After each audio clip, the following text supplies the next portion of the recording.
On the night of his 45th birthday, surrounded by 200 of the most dangerous men in Seoul, Park Jae-won discovered that his wife had been sleeping with his best friend for 3 years. But here's what makes this story different from every betrayal you've ever heard. He didn't explode. He didn't reach for the gun hidden beneath his custom Armani jacket. He didn't order anyone's death.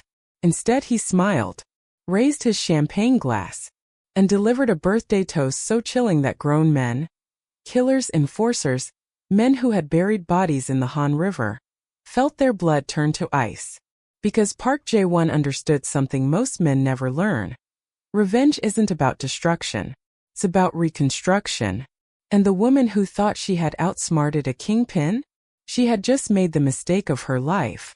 By the end of tonight's story, you're going to witness a betrayal so calculated, a response so methodical, and a reckoning so complete that you'll question everything you think you know about power, loyalty, and the dangerous territory between love and hate. This isn't a story about a man losing control. This is a story about a man who realized he never had control in the first place. And what happened when he finally decided to take it. Before I take you deep into this emotional story, my mom said, I won't be able to get to 1,000 subscribers. Let's prove her wrong by subscribing. And tell me in the comments, where are you watching from? To understand why this betrayal cut deeper than any blade ever could, you first need to understand who Park Jae-won was, and what his wife represented to him.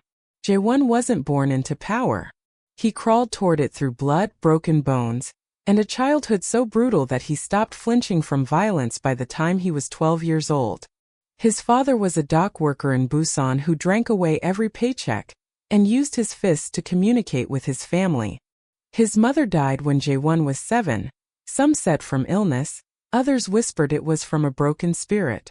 By 15, Jae-won was running errands for the local gang, not because he admired them, but because they were the only people who saw potential in the quiet boy with cold eyes and hands that never trembled. By 25, he had taken over that same gang. By 30, he controlled all of Busan's underground operations. By 35, he had moved to Seoul and positioned himself as the silent power behind some of the largest legitimate businesses in South Korea: construction, entertainment, and most lucratively, the nightclub empire that served as the beating heart of the city's elite nightlife.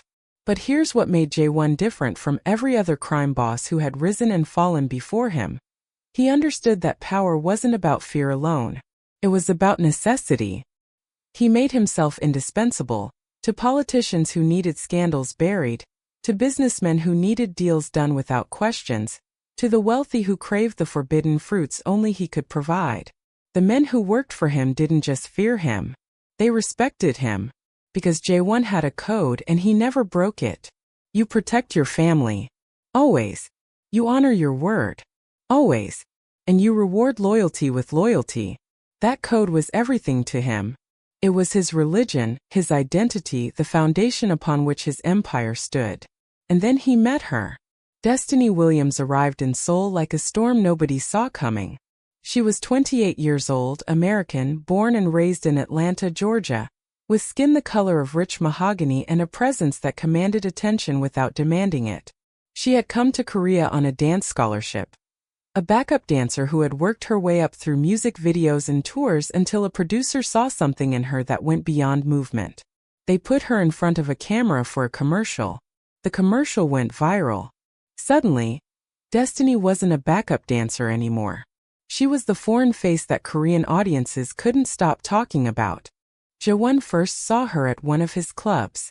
She was there with a group of entertainment industry people, celebrating someone's album release. But while everyone else drank and danced and performed their enthusiasm, Destiny sat in the corner of the VIP section, watching. Just watching. Like she was cataloging everyone in the room, learning them. Jae-won recognized that look. He wore it himself every day. He approached her, which was something he never did. Park Jae-won didn't approach women.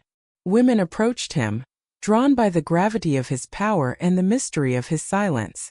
But something about Destiny pulled at him, a recognition perhaps. A seeing. You don't like parties, he said, sitting across from her. I like parties fine, she replied. her Korean accented but surprisingly fluent. I don't like performing off the clock. He smiled. A real smile which was rare. Then what do you like? She studied him for a long moment, her dark eyes revealing nothing. I like honesty. I like people who say what they mean. And I like knowing exactly who I'm dealing with. Do you know who I am? Park Jae-won. You own this club. You own about 40 other businesses, probably more. And if the whispers are true, you own some of the people in this room in ways that don't show up on any contract. He should have been concerned that she knew so much. Instead, he was intrigued. And knowing all that, you're still sitting here? Destiny leaned forward, and in that moment, Jae-won felt something shift in his chest. A tectonic plate moving after decades of stillness. Knowing all that, she said, I'm curious why a man with everything looks at me like he's starving. Their courtship was the talk of Seoul's underground and upper worlds alike. The feared crime boss and the American dancer. The Korean dragon and the black beauty from Atlanta. Some called it a power move, Jae-won differentiating himself, projecting a worldliness that other bosses lacked. Others called it genuine madness, a midlife crisis wrapped in melanin and American audacity. But those who watched them together really watched, saw something neither explanation could capture. They saw two people who had been performing their entire lives finally finding someone with whom they could exhale. Jae-won showed Destiny parts of himself he had buried for decades. The boy who had memorized poetry to escape his father's rages. The young man who had wept after his first kill, then taught himself to never weep again. The leader who lay awake at night wondering if any of it meant anything at all. And Destiny, in return, showed him her own hidden selves. The girl who had danced through trauma, using movement to escape a home life marked by instability and broken promises. The woman who had learned that beauty was a weapon and decided to wield it deliberately. The performer who was so good at becoming what others wanted that she sometimes forgot who she actually was. You see me, she told him one night. Lying in his penthouse with soul glittering beneath them like a fallen constellation. Nobody has ever seen me before. Then everyone before me was blind, he replied. Because you are impossible to miss. They married 6 months later. The wedding was legendary. A fusion of Korean tradition and African American culture that shocked, delighted, and scandalized in equal measure. Destiny walked down the aisle in a hanbok modified to honor both her heritage and her new family, and when Jae-won saw her, something cracked open inside him. For the first time in 40 years, Park Jae-won felt hope. He didn't just love this woman. He worshipped her. He elevated her to a position of honor within his world, made it clear to everyone that disrespecting her was the same as disrespecting him. He protected her from the ugliness of his business, kept her hands clean while ensuring she had everything: homes, cars, jewelry, investments, influence. She became his queen, his redemption, his proof that even a monster could be loved. And she played the role perfectly. For 7 years she played it perfectly. Now we need to talk about Kim Dae-ho. If Jae-won was the dragon, Dae-ho was the shadow that moved with him, silent, deadly, and absolutely essential. They had met as teenagers on the Busan docks. Two boys with nothing who decided that together, they could become something. Dae-ho was not as strategic as Jae-won. He didn't have the mind for empire building, for the long game, for the political chess that Jae-won played so masterfully. But what Dae-ho had was absolute, unwavering loyalty and a capacity for violence that made even hardened criminals uncomfortable. He was the one who did what needed to be done when Jae-won's hands needed to stay clean. He was the one who had killed for his friend, bled for his friend, taken bullets for his friend. 3 times, Dae-ho had put himself between Jae-won and death. 3 times he had almost paid the ultimate price. In return, Jae-won had made Dae-ho family. Not an employee family. Dae-ho sat at his right hand in every meeting. He was the godfather to the children Jae-won hoped to one day have. He was the only person on earth who knew where all the bodies were buried, literally and figuratively. When Jae-won married Destiny, Dae-ho was his best man. And when Jae-won brought his new wife home, he told her explicitly, Dae-ho is my brother. In every way that matters, he is blood. What's mine is his. He meant money. He meant protection. He meant respect. He didn't mean his wife. But that's where the story turns dark. Affairs don't usually begin with a decision. They begin with a moment. A glance that lasts too long. A touch that lingers, a conversation that reveals too much. And then another moment. And another. Until suddenly you're standing in territory you never meant to enter, and going back seems impossible. For Destiny and Dae-ho, the first moment came 2 years into her marriage. Jae-won was traveling more than usual, managing a crisis in Busan that required his physical presence. He left Dae-ho in Seoul with clear instructions. Protect Destiny. Keep her safe. Make sure she has everything she needs. Dae-ho followed orders. He drove her to appointments, accompanied her to events, stood guard while she filmed commercials and attended fashion shows. He was the silent protector, the shadow in her orbit. But Destiny was lonely, and she was observant. She noticed how Dae-ho looked at her when he thought she wasn't watching. She noticed how his jaw tightened when other men flirted with her at events. She noticed how his hands trembled slightly when he helped her out of the car. His fingers brushing against hers for just a moment longer than necessary. And she noticed something else too, something that would later become crucial to understanding what happened. Dae-ho resented Jae-won. It was subtle. A flash of something in his eyes when Jae-won gave orders. A tightness in his voice when speaking about the old days. A way of saying yes, boss, that carried an edge of something bitter beneath the deference. Destiny filed this information away. Because if there was one thing she had learned in her life, it was that information was power. And powerful women collected power wherever they found it. The first time they crossed the line, it was in Jae-won's own house. He was gone for 2 weeks dealing with a territorial dispute. Destiny was alone except for the staff and her ever-present shadow. One night, she asked Dae-ho to stay for dinner instead of eating alone in the staff quarters. He hesitated, but he stayed. They talked for hours. Really talked about their pasts, their fears, their private selves. Dae-ho told her things he had never told anyone, including his resentment of always being second. The right hand, never the head. The shadow, never the light. He would be nothing without me, Dae-ho said, the soju loosening his tongue. I built him. My hands, my blood, my sacrifices. But who gets the glory? Who gets the respect? Who gets? He stopped himself, but his eyes finished the sentence as they moved over Destiny's face. Who gets the beautiful wife? Destiny reached across the table and touched his hand. I see you, she said, the same words Jae-won had once said to her. I see everything you've done, everything you've sacrificed.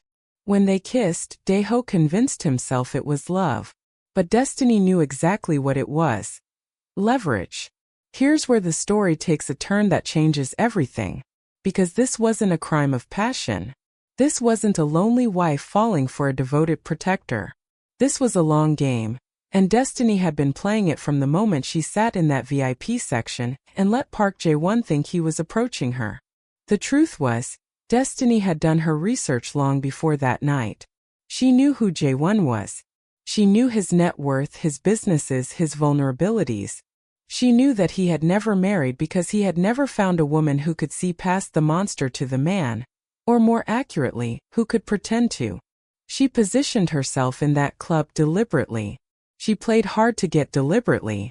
She revealed just enough vulnerability to make him feel protective, just enough strength to make him feel challenged, just enough mystery to make him feel obsessed.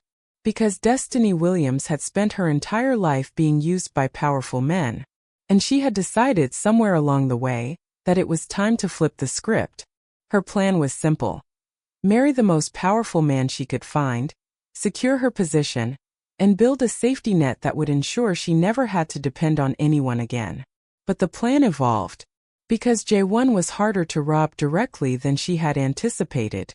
His money was locked in complex structures. His assets protected by layers of legal and illegal fortifications. Leaving him through divorce would give her a settlement, sure, but nothing close to what she wanted. She needed insurance. She needed leverage. She needed a way to extract maximum value when the time came to exit. Enter Daeho, the man who knew every secret, the man who was bitter enough to betray, the man who was foolish enough to think that what they had was love. For 3 years, Destiny cultivated him carefully. She made him feel seen, appreciated, desired. All the things Jae-won had made her feel, recycled and weaponized. She extracted information slowly, carefully, building a dossier of crimes, contacts, and hidden assets that would be worth millions to the right buyers. She recorded conversations, copied documents, photographed ledgers, and she waited. The plan was to disappear on the night of Jae-won's 45th birthday, a poetic exit, a final humiliation. She and Daeho would take the information, sell it to Jae-won's rivals, and vanish into new lives with enough money to never be found. But Destiny made one critical error. She underestimated a man named Hwang Sung-min.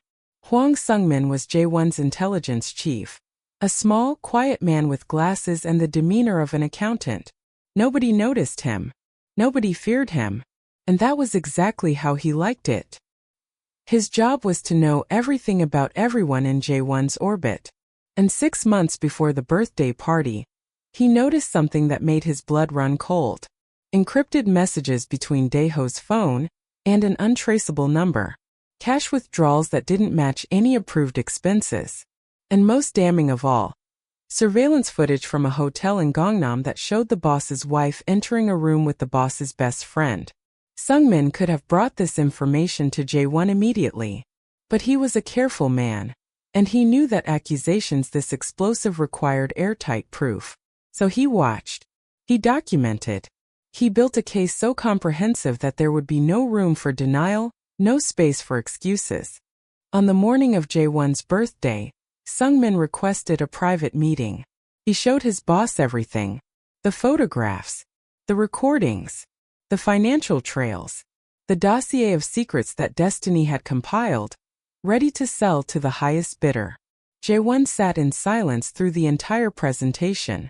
His face revealed nothing. His body didn't move. He could have been carved from stone. When Sung-min finished, he waited for the explosion. For the rage that would shake the building. For orders to kill, to destroy, to annihilate. Instead, Jae-won spoke only 5 words. The party proceeds as planned. That night, Jae-won's penthouse was transformed into a palace of celebration. Crystal chandeliers cast rainbow light across walls decorated with flowers that had been flown in from 3 different countries. The champagne was vintage Dom Perignon, $500 a bottle, flowing freely. The guest list included politicians, celebrities, business leaders, and the hidden hierarchy of Seoul's criminal underworld, all gathered to pay tribute to a man who had shaped the city in ways that would never be written in history books. Destiny stood at Jae-won's side, radiant in a custom gown that hugged her curves and sparkled like captured starlight. She played her role flawlessly, the devoted wife, the supportive partner, the queen consort smiling at her king. No one watching would ever guess that she was counting down the hours until her escape. Daeho stood near the entrance, his position allowing him to monitor the room while staying close to the exit they would use when the moment came. He caught Destiny's eye once, a brief glance that communicated everything soon. The night proceeded with toasts and tributes. Men who had committed atrocities spoke of Jae-won's honor. Women who had clawed their way to power through ruthlessness praised his mercy. It was a performance of respect, and everyone played their part perfectly. And then Jae-won stood to give his own speech. The room fell silent. 200 people held their breath, because when Park Jae-won spoke, history tended to follow. 45 years, he began, his voice carrying without amplification. For 45 years, I have walked this earth trying to understand what makes a life meaningful. Power. I have it. Wealth. I have more than I could spend in 100 lifetimes. Respect. Tonight, I stand surrounded by people who claim to respect me. He paused, letting the word claim hang in the air. But in 45 years, I have learned that the only thing that truly matters is loyalty. The knowledge that the people closest to you would never betray your trust. The faith that love once given is sacred. Destiny's smile didn't waver, but something flickered in her eyes. I want to take a moment to honor two people without whom this night, without whom my life, would have no meaning. He turned toward Destiny, and his smile was so warm, so genuine, that she almost believed she had imagined the edge in his words. My wife. The woman who taught me that even a man like me could be loved. The woman who sees me, all of me, and chooses to stay. Applause rippled through the crowd. Destiny inclined her head gracefully. And my brother in all but blood. Kim Dae-ho. The man who has walked beside me for 30 years. The man I trust with my life, my empire, and everything I hold dear. Dae-ho straightened, something like pride flickering across his face. Jae-won raised his glass. To loyalty. May we always recognize it. May we always honor it. And may we never ever forget who has truly earned it. The room erupted in cheers. Glasses clinked. The celebration continued. But Destiny noticed that Jae-won's security had shifted. Men she didn't recognize had replaced the usual guards at the exits. And when she caught Dae-ho's eye again, she saw the first flicker of fear. The party ended at midnight, and the guests departed in waves of expensive cars and false promises to do this again soon. Jae-won asked Destiny and Dae-ho to stay behind. For a private celebration, he said. The three people who matter most. They gathered in Jae-won's study, a room that had witnessed negotiations, confessions, and at least 2 executions that no one would ever prove. The walls were lined with books that Jae-won had actually read, and the desk was clean except for a laptop that glowed with quiet menace. I have something to show you both, Jae-won said, his voice still warm, still friendly. A birthday gift to myself, you might say. He opened the laptop and turned it to face them. The first image was the hotel room in Gangnam. Destiny's face went blank. A perfect mask of nothing. But Dae-ho's response was immediate and visceral. The color drained from his face. His hand moved instinctively toward his weapon before freezing as he realized that the men standing in the shadows of the room were not there for decoration. 3 years, Jae-won said, clicking through photographs, recordings, documents. 3 years of betrayal. 3 years of lies. 3 years of looking me in the eye while driving knives into my back. His voice hadn't changed. Still calm. Still measured. That was what made it terrifying. I could have interrupted earlier, he continued. I could have stopped this the moment I found out. But I wanted to understand. I wanted to know why. And now, he clicked to a new document, the dossier Destiny had compiled. I understand everything. Destiny spoke first because Destiny always knew when to speak. Jae-won, I can explain. Can you? He turned those cold eyes to her, and for the first time, she saw the dragon her research had warned her about.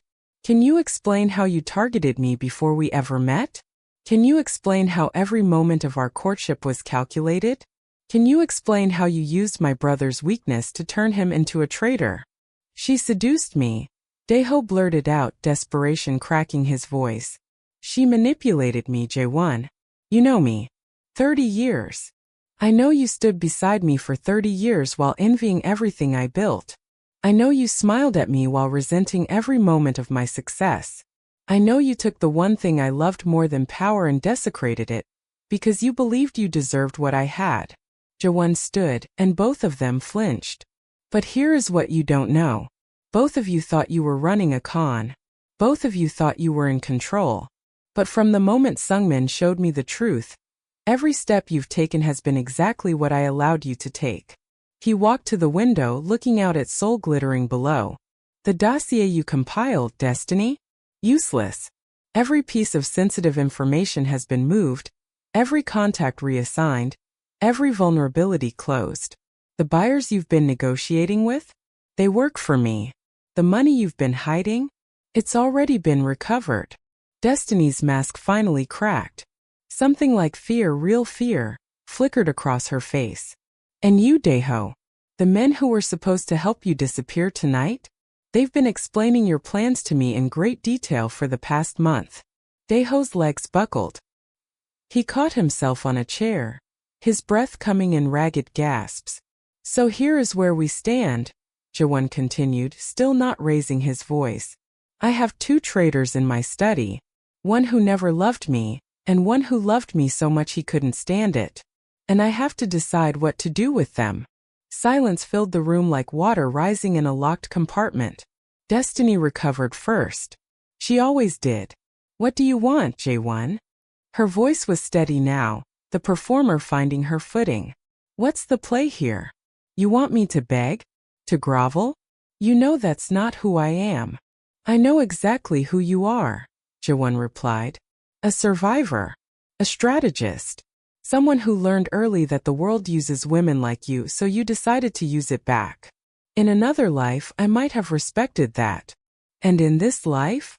In this life, you made one mistake. You forgot that I'm not a mark.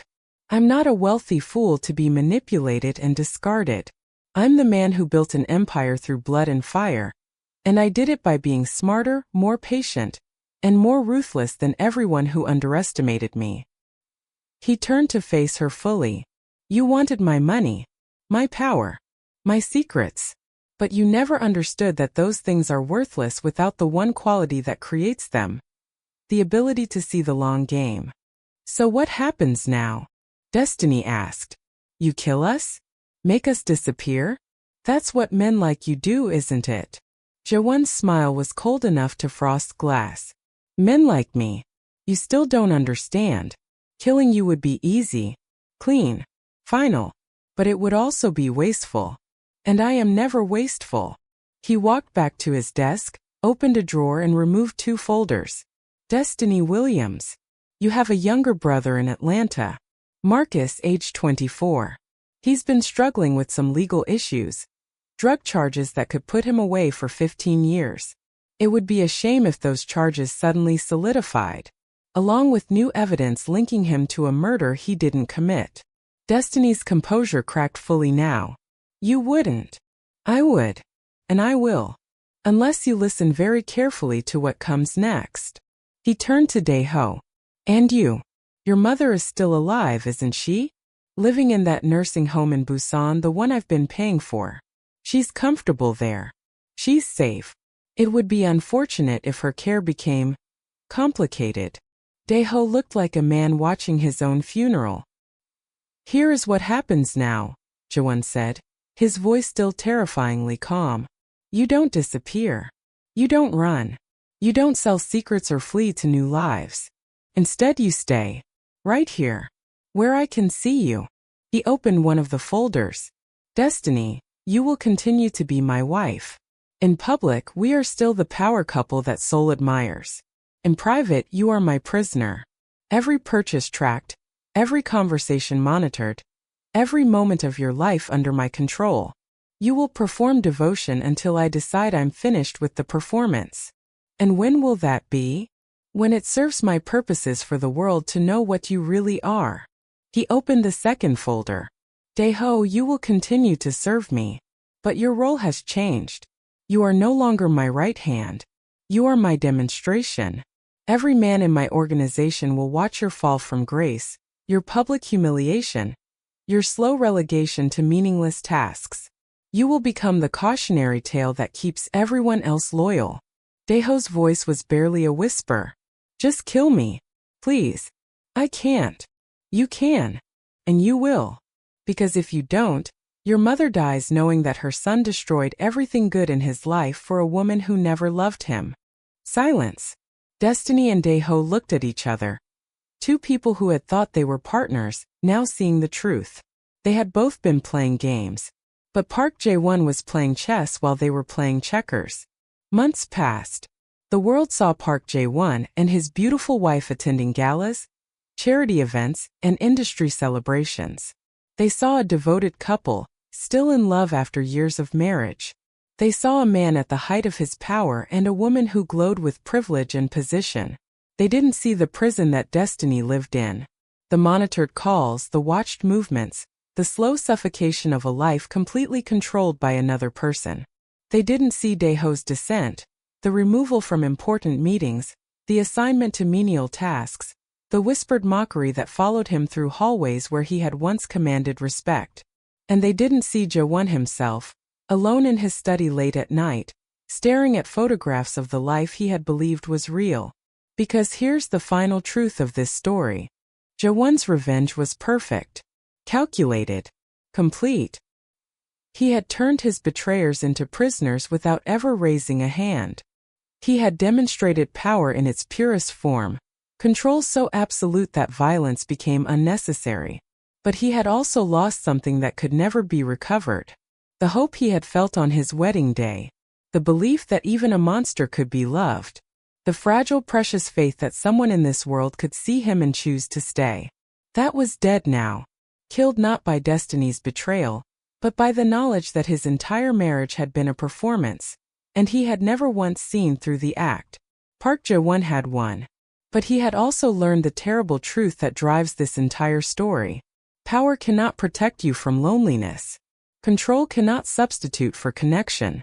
And revenge, no matter how perfect, cannot heal the wound that made it necessary. 1 year after that birthday party, Destiny Williams was still playing the devoted wife in public. But behind the mask something had changed. She had started to see Jae-won differently. Not as a mark, not as an obstacle, but as a mirror. A person who had built walls so high that love couldn't find a way in, just like her. A person who had been using power as a substitute for connection, just like her. And Jae-won, watching his prisoner slowly transform into something that looked almost like genuine remorse, faced a question he had never anticipated. Is there any way back from absolute betrayal? Can two people who have destroyed each other's trust ever find something real in the wreckage? Or is some damage too complete to repair? I don't know the answer. And neither did they. But in the end, this story isn't really about betrayal. It's about the walls we build and the masks we wear. It's about the terrifying vulnerability of truly being seen, and the even more terrifying alternative of going through life completely alone. Park Jae-won had everything. Money, power, respect, control. But he would have traded it all for one thing. Someone who loved him for real. And Destiny Williams, the con artist who thought she was playing the ultimate game, discovered something she never expected. Somewhere in the performance, she had started to feel something genuine. Whether that realization came too late, whether some bridges once burned can never be rebuilt, is a question only time can answer. But if this story teaches us anything, it's this. The deepest wounds aren't the ones that kill us. They're the ones that make us wonder if we ever really knew the people we loved at all. If this story moved you, hit that like button and subscribe to the channel. I pour everything into these stories, and your support means more than you know. And I want to hear from you in the comments. Have you ever been betrayed by someone you trusted completely? How did you find the strength to move forward? Share your stories. Share your wisdom. Because in the end, that's what connects us. The truth that we've all been hurt, we've all made mistakes, and we're all trying to figure out how to keep going anyway. Until next time, stay strong, stay vigilant, and never underestimate the power of your own survival.